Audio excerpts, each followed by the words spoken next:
देखिए, कब्रिस्तान गोवंडी की जनता की उतनी ही ज़्यादा ज़रूरत है। यहाँ पर लोग मर जाते हैं और कब्रिस्तानों में दफन करने के लिए इनको मिट्टी के लिए जगह नहीं मिलती है।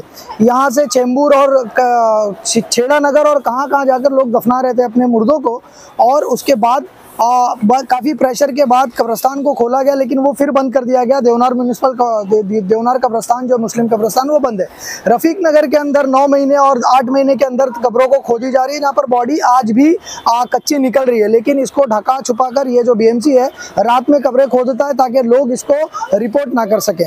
तो गोवंडी के लिए कब्रिस्तान इस वक्त का सबसे बड़ा मुद्दा बना हुआ है। उसी सिलसिले में हमने आपको बुलाया बात करने के लिए। कल एक वीडियो बड़ी तेज़ी से वायरल हुआ, जहां पर हमारे आमदार साहब ने कुछ बाहर के मीडिया कर्मियों को बुलाया और बताया कि जो कब्रिस्तान है वो सड़क से संसद तक की लड़ाई करने के बाद हमने कब्रिस्तान दिला दिया, लेकिन ये बात बिल्कुल झूठ है। देखिए, जो कब्रिस्तान अलॉट हुए हैं, मैं सबसे पहले बता दूं कि इस वक्त 2 कब्रिस्तान अलॉट हुए हैं। जो पीछे मेरे आप जगह देख रहे हैं, ट्रांजिट कैंप का एरिया है, देवनार मुस्लिम कब्रिस्तान से सटा हुआ एरिया है। ये कब्रिस्तान के लिए जगह अलॉट की गई है बिल्डर से छुड़ाकर। बिल्डर ने इसके ऊपर कब्जा कर लिया था। और दूसरी जगह जो है रफ़ीक नगर कब्रिस्तान से 1.5 किलोमीटर दूरी, यानी शिवाजी नगर डेपो जो है, नया बस डिपो, उसके पीछे बीएसटी का लैंड था जिसको पीली मिट्टी के नाम से लोग जानते हैं। वो पीली मिट्टी को भी बॉम्बे हाईकोर्ट ने आदेश दिया है कि उस जगह का रिजर्वेशन चेंज किया जाए अगर वो कब्रिस्तान के लिए फिजिबल है। और ये सारे ऑर्डर जो है, देखिए आप, ये ऑर्डर कॉपी मेरे पास है कब्रिस्तान की। ये 1 जुलाई 2024 को ये ऑर्डर कॉपी बॉम्बे हाईकोर्ट ने एक PIL की सुनवाई करते दौरान ये ऑर्डर किया है कि ये जगह और वो जगह दोनों ही कब्रिस्तान के लिए अलॉट की जाए। अब इस PIL को डालकर 4 साल से PILists जो है लड़ाई कर रहे हैं। इसमें सबसे बड़ा रोल जो प्ले किया एडवोकेट अल्ताफ खान एंड उनकी टीम ने, जिसमें मुन्ना भाई और भी काफ़ी लोग, एडवोकेट शमशेर आलम है, ये काफ़ी लोगों ने काफ़ी मेहनत की, पैसे दिए और कब्रिस्तान को गोवंडी के लोगों के लिए लेकर आए।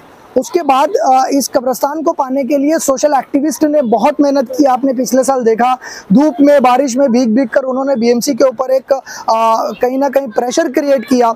उसके बाद लोकल मीडिया का भी इसमें बहुत बड़ा रोल रहा है कि लोकल मीडिया ने भी इस इशूज़ को इतनी बार दिखाया कि ये बॉम्बे हाईकोर्ट को PIL की सुनवाई करते करते लोगों की तकलीफ़ों का जो है अंदाज़ा हुआ और लोगों के हित में ये बॉम्बे हाईकोर्ट ने फैसला सुनाया। लेकिन कल राजनीतिक स्तर, अपनी राजनीतिक ज़मीन को बचाने के लिए मैं कहूँगा आमदार साहब ने बाहर से मीडिया कर्मियों को बुलवाया, जिनको गोवंडी का आता पता नहीं है, कुछ मालूम नहीं है।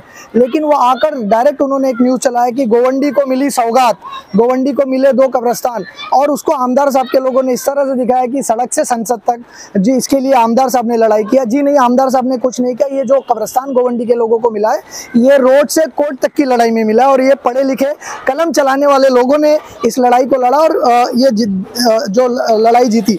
देखिए, आपको मैं ये, आप जूम करके दिखाइए इसके अंदर, ये एफिडेविट जब डाली गई थी 15 मार्च 2024 को बॉम्बे हाईकोर्ट ने बुलाया था उन्हें, और वहाँ पर बताया गया 2977.54 2977.54 स्क्वायर मीटर्स की ये जगह है, ये कब्रिस्तान के लिए अलॉट की जाए।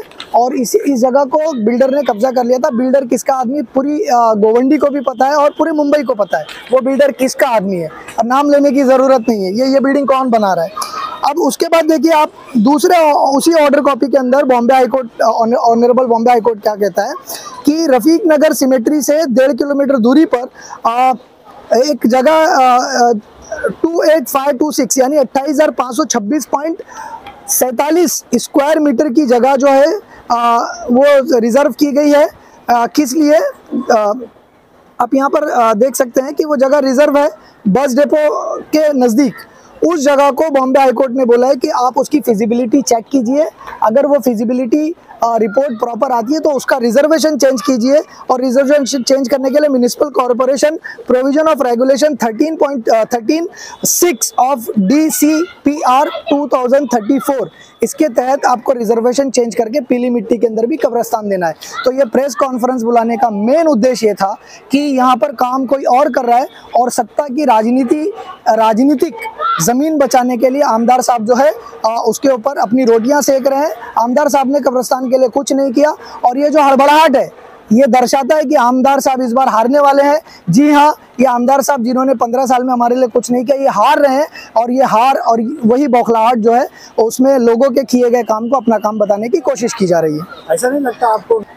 हाँ देखिए, स्थानिक बंदे को आमदार के लिए खड़ा होना चाहिए। आमदार साहब, मैं तो इलेक्शन लड़ना ही नहीं चाहता था। आमदार साहब के लोगों ने बोला कि अगर दम है तो इलेक्शन लड़के देख ले, जमानत जब्त हो जाएगी। तो मैंने सोचा देखते हैं जमानत जब्त होती है, मेरी जमानत जब्त होती है, इस बार उन्हीं की जमानत जब्त कर देते हैं हम लोग। तो इस बार हमने प्लान किया कि हम आमदार का इलेक्शन भी लड़ेंगे, कॉर्पोरेशन भी लड़ेंगे, लोकल लोगों को लड़ाएंगे, क्रिमिनल्स को नहीं लड़ाएंगे, युवाओं को लड़ाएंगे, लिटरेट को लड़ाएंगे और गोवंडी के लोगों को ही लड़ाएंगे। एजुकेटेड बंदों का ही काम है ये। देखिए, मैं आपको बहुत स्पर्श बात ये बता दूं कि ये जो जगह है कब्रिस्तान के लिए ही डीपी में थी, लेकिन डीपी प्लान चेंज करवा दिया गया और हमारे कॉर्पोरेटर्स, उनको पता ही नहीं चलता है कि डीपी प्लान चेंज हो गया है। या तो कॉर्पोरेटर्स बिल्डर के साथ मिलकर ये जगह को बेच दिए थे, या कॉर्पोरेटर्स इतने अंधकार में जी रहे हैं कि उनको पता ही नहीं कि क्या है। यहाँ पे कॉर्पोरेटर का मतलब होता है नियाज में जाकर बैठ जाना, किसी प्रोग्राम में बैठ जाना, बर्थडे हो रहा है तो तलवारों से केक काटना, और फिर क्या नाम है, रैलियां निकालना, और हाँ भाई हाँ भाई हाँ भाई, इतने ही कॉर्पोरेटर का मतलब। कॉर्पोरेटर और एमएलए ये एक नौकरी है जनता की, और ये नौकरी 24 घंटे की नौकरी है, 24/7 इंटू 365 डेज। लेकिन ये कॉर्पोरेटर्स जनता की नौकरी के बजाय जनता के मालिक बन जाते हैं, और अगर आप सवाल पूछेंगे तो आपको शायद मारे भी। तो पढ़े लिखे लोग आएंगे तो आपको इस चीज़ का यकीन होगा, भरोसा होगा कि अगर आप उनसे सवाल करते हो तो वो तलवार से जवाब नहीं देंगे, वो कलम से जवाब देंगे। और आप डिसाइड करो, और जनता डिसाइड करे कि आपको तलवार की राजनीति चाहिए या कलम की राजनीति।